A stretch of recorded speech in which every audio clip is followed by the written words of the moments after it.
안녕하세요. 결혼한 지 올해로 23년 차인 50대 여성입니다. 이날 이때까지 어디서 제대로 제 이야기를 해본 적이 없어서 어디서부터 어떻게 시작해야 할지 모르겠지만 두서가 없더라도 들어주시길 바랍니다. 처음엔 친정에 얘기를 하고 털어버릴까, 친구들에게 하고 털어버릴까 생각도 안 한 것은 아니지만 그것도 그때뿐이지 결국엔 제 얼굴에 침 뱉기가 되지 않을까 싶어서 쉽지가 않더라고요. 그래도 다행인 건 남편만큼은 제 편이고 저를 이해해준다는 거예요. 하지만 역시나 살아온 지난 날들에 회의감이 든다고 해야 할지 제 마음을 저도 한마디로 딱 정의 내리기 어려울 만큼 복잡하고 어렵다 싶습니다. 남편하고는 오래전 직장 생활을 하다 만났습니다. 남편은 사내에서도 나름대로 인기가 있는 사람이었고 저는 솔직히 예쁜 얼굴은 아니라서 남편처럼 좋다 하는 사람이 있고 그런 것은 아니었어요. 그런데 그렇게 같이 직장을 다닌 지 3년인가 되었을 무렵 남편이 저더러 만나보고 싶다고 하대요. 제 수더분한 성격하고 주변 사람들하고 두루두루 잘 지내는 게 보기가 좋았다면서요. 저는 생각지도 못한 남편의 말에 떨리기도 했고 부담스럽기도 해서 처음엔 남편을 밀어냈는데 그런데 남편이 2번이고 3번이고 다가오는 거예요. 그래서 남편이 저를 정말 좋아하는가 보다 싶어서 결국 사귀기 시작했고 사귄 지 1년도 안 돼서 시댁에 인사가고 그렇게 일사천리로 부부의 영까지 맺게 되었습니다. 남편은 4남매 중 둘째로 위로 형 하나 누나 하나 그리고 아래로 여동생 하나 그렇게 있었어요. 그런데 문제는 시부모님 자체가 재산도 없으시고 노후 준비도 안 되어 있으시다 보니 사남매가 십시일반 돈을 모아 시부모님 생활비를 대고 있었죠. 그렇다 보니 저랑 남편이 결혼할 때도 크게 뭐 도움을 주실 형편이 못 되었고요.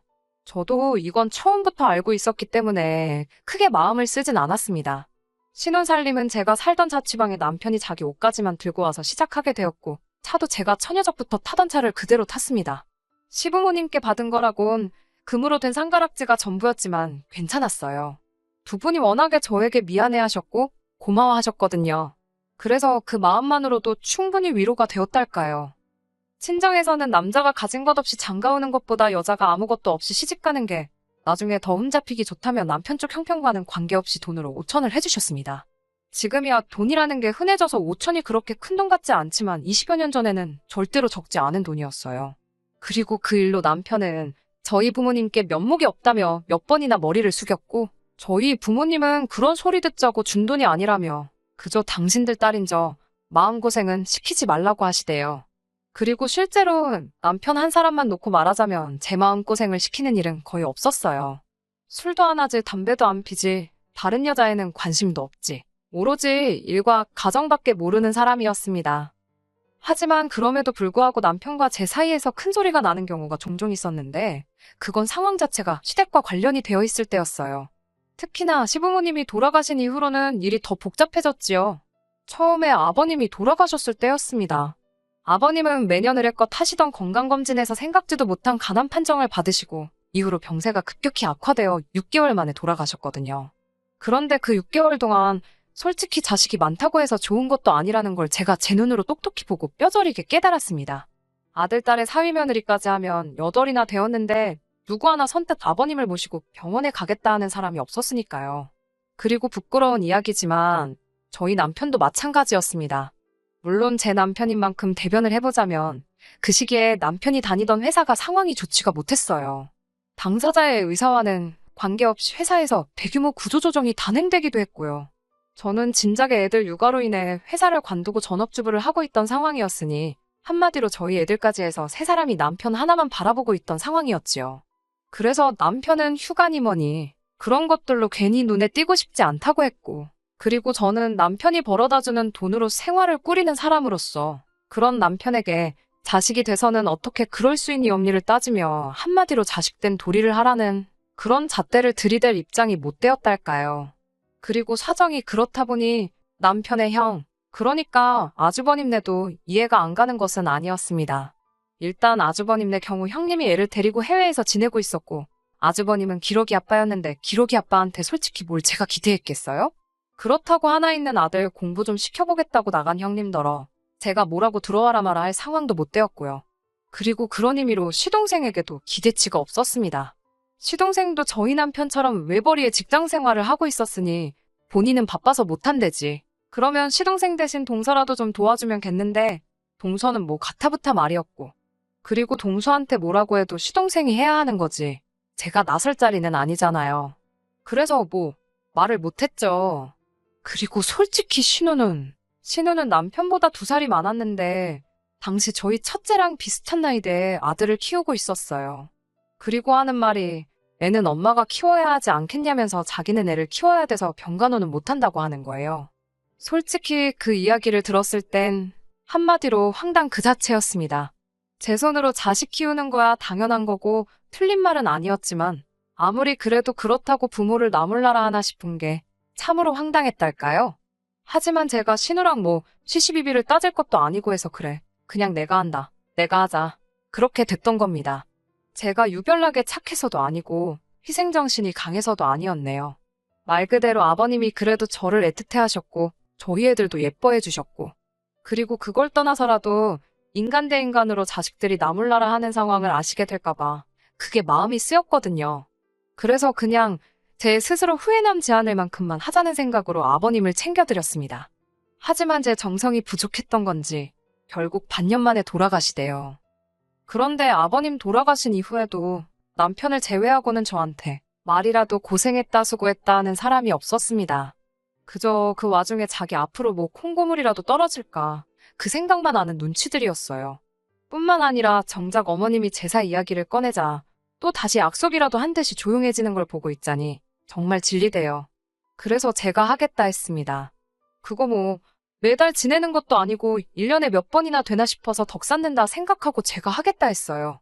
다시 한번 말하지만 제가 유별나게 착해서도 아니고 저도 나름대로 바라는 게 있어서 한 거예요. 아버님이 어디선가 저희 가족을 지켜주시겠지 하는 그런 걸 바랬달까요.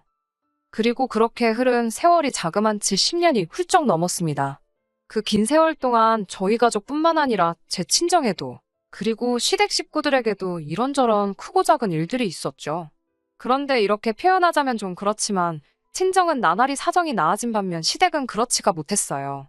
일단 친정의 경우 친정어머니가 언젠가 재개발 승인만 나면 대박이 날 거라며 꼭 쥐고 계시던 아파트가 있었는데 그게 정말 재개발 승인이 나면서 순식간에 집값이 2배도 넘게 올랐거든요. 그리고 그런 과정에서 여윳돈이 생기신 친정어머니가 애들 대학학비에 보태라고 목돈을 저에게 쥐어주셨지요. 뿐만 아니라 저희를 데리고 유럽이며 어디며 해외여행도 가주셨네요. 솔직히 저희도 먹고 살기가 아주 빠듯한 것은 아니었지만 그렇다고 여유가 있는 편도 아니다 보니 남들 다 가는 해외여행도 2번인가 밖에 가본 적이 없었는데 친정어머니 덕에 애들도 세상 구경하고 저희 부부도 좋은 추억도 만들고 그리고 말씀하시길 친정부모님 2분 다 돌아가시면 이 재산은 다 제 것이지 않냐며 저더러 너무 아둥바둥 살지 말라고 하시는 거예요. 저 정말 맹세컨대 그 재산이 제 것이라 생각한 적 없습니다만 그래도 그 말씀이 힘이 되는 건 사실이었어요. 그런데 반면에 시댁은 아버님이 돌아가신 이후로 어쨌든 사남매의 사이가 그렇게 좋지는 않았던 게 사실이에요. 일단은 앞서 말씀드린 대로 재산 문제로 서로 할 말 못할 말이 오고 가버렸으니까요. 그러다 몇 년 후에는 어머님이 교통사고를 당하셨는데 그때도 누구 하나 나서는 사람이 없었습니다. 심지어 그때는 아버님 때와는 달리 손자 손녀들도 제법 어른 티를 내던 때였는데 말이죠. 그래서 결국 또 제가 하게 되었습니다. 그리고 이때도 그냥 어머님이 저희 애들을 많이 예뻐해 주셨으니 받은 사랑 돌려드린다는 심정으로 병간호를 도맡은 거지. 별다른 뜻이 있어서도 아니고 그렇다고 제가 착해 빠져서 그런 것도 아니었어요. 물론 이유가 어쨌건 간에 남편은 무척이나 고마워했지만요. 그리고 지금도 아버님이고 어머님이고 2분 수발 들고 한 거에 대해서는 이만큼의 후회도 없습니다. 사람이 어떻게 늘 손익을 따지며 살 수 있겠어요? 가끔은 그저 마음이 시키는 대로 따라갈 수도 있는 거죠. 하지만 어머님 또한 사고의 정도가 심했던 탓에 결국 다시 일어나지 못하시고 1달 만에 세상을 떠나셨습니다. 그리고 이후의 일은 말해 뭐하겠나 싶을 정도로 아버님 때와 똑같이 흘러갔어요. 아버님 제사를 이미 제가 맡아 치르고 있었으니 어머님 제사도 당연하다는 듯 제 몫이 되었죠. 하지만 이 또한 저에게 문제되는 일은 아니었습니다. 그리고 솔직히 제가 아버님 제사를 치룬 덕이라고 말하기도 그렇지만 그래도 그게 저는 나름대로 덕을 쌓은 거라 생각했거든요. 그래서인지 저희 애들이 어디 하나 아픈 데 없이 건강하게 자라서는 대학도 좋은 대학을 갔어요. 특히 첫째는 졸업도 하기 전에 변리사 자격증을 따면서 나름대로 탄탄대로를 걷게 되었고요. 둘째도 의대에 입학하면서 저나 남편에게 큰 자랑거리가 돼주었습니다. 그리고 이 모든 게 남편은 제가 평소에 마음을 굳게 써서 아이들이 복을 받은 거 아니겠냐고 말해주대요. 사실 아이들의 노력이 없었으면 불가능했을 일이지만 그래도 가장 가까운 사람이 그 공을 제 몫으로 돌려주니 기분이 싫지만은 않았어요. 그런데 이게 욕먹을 일이 될 줄은 몰랐습니다. 얼마 전에 있었던 일이었어요. 어머님이 돌아가시기 전에 저에게 따로 금부치 몇 개를 남기신 게 있었는데 그때 저더러 다 가지라 하셨거든요. 솔직히 재산적 가치로 치면 돈 1,000만 원이 적다는 건 아니지만 그 정도나 될까 모르겠어요. 하지만 배 아파 낳은 자식들보다 며느리인 제가 헐렸다면서 고맙다고 주신 귀한 선물이었습니다. 그런데 제가 솔직히 그걸 차고 다닐 것도 아니고 해서 서랍 한쪽에 보관해뒀었거든요. 그런데 엊그제 서랍 정리를 하다가 문득 그 상자가 눈에 띄어서 이런저런 생각을 하다 보니 마음이 영 편치가 않대요. 다른 사람은 몰라도 신우는 딸이기도 하니까 어머님이 얼마나 그리울까 싶어가지고요. 원래 모자 사이도 특별하지만 모녀간엔 말로 설명할 수 없는 뭔가가 있잖아요. 그래서 신우에게 시간 날 때 우리 집에 한번 오라고 했어요. 줄 게 있어서 그렇다고요. 그리고 그렇게 신우가 저희 집에 왔는데 어째 집에 들어올 때부터 표정이 영 좋지가 않대요. 그래서 왜 그러나 하고 생각을 해보니까 저희가 얼마 전에 좀 큰 평수로 이사를 했거든요. 그리고 집들이는 따로 하지 않았다 보니 신우가 이사한 저희 집엔 처음 와본 상황이었고요. 신우는 이리저리 눈을 굴리며 저희 집을 둘러보더니 잘해놓고 사네 하면서 콧방귀를 뀌었습니다. 그리고 그런 신우의 반응을 보고 있으니 난감하기도 했고 민망하기도 했고 그래서 그냥 멋쩍은 듯 웃어 보였어요. 그리고 이윽고 남편과 저 그리고 신우네외가 자리에 둘러앉아 이런저런 이야기를 나누게 되었습니다. 저는 어머님이 남기신 것들에 대해서 언제쯤 얘기를 꺼내야 하나 싶어서 기회만 엿보고 있었고요. 혹시나 이상하게 오해를 하진 않을까 싶어서 말을 꺼내기가 조심스러웠으니까요. 그런데 그때 신우가 먼저 저한테 자기가 할 말이 있답니다. 그래서 해보라니까 자기 아들 소식은 들었냐는 거예요. 사실 시조카가 그래도 어떻게 고등학교까지는 마쳤다는 이야기를 들었습니다. 그런데 이후로 대학도 안 가고 그렇다고 자기가 뭘 배우려고 하는 그런 의지도 없고 그러다가 어디 술집에서 만난 여자를 임신을 시켰다는 이야기를 들었어요. 그런데 그 여자가 애 낳고 얼마 되지 않아 도망을 갔다나 바람이 났다나 원래는 애 낳고 좀 살다가 식을 올리네 어쩌네 했었는데 말이에요. 아무튼 그래서 결국 시조카가 애를 키우기로 했고 그래서 신우네 집에 들어가 산다는 이야기까진 어찌저찌 듣긴 했었죠. 근데 뭐 솔직히 좋은 이야기도 아니고 해서 아는 체를 하기도 그렇고 정말이냐 어떻게 된 거냐 물어보기도 그래서 가만히 있었거든요. 그런데 저더러 다 알지 않냐면서 자기가 생각해보니까 그게 다 저 때문이랍니다. 솔직히 정말 꿈에서도 생각해본 적 없는 말이라서 너무 황당했어요. 그래서 그게 무슨 말이냐고 따졌죠. 그랬더니 저희 첫째나 자기네 애나 고만고만한 나이인데 저희 애들 챙길 때 자기 애는 생각 안 나더냐는 거예요. 황당했죠. 아니 잊고 산 건 아니지만 그렇다고 제가 뭐 한다고 매일같이 시조카 생각을 했겠어요. 그리고 제가 순간 말문이 막혀서 제대로 말을 잇지 못하니 신우는 이때다 싶었나 봅니다. 저희 친정이 먹고 살 만한 것도 알고 있었고 그래서 맞벌이도 아닌데도 돈 걱정 없이 살지 않았냐며 참으로 매정하다며 남편하고 저더러니들은 삼촌도 아니고 숙모도 아니라며 그 못돼 처먹은 신보가 저희 애들 앞길 망칠 거라는 거예요.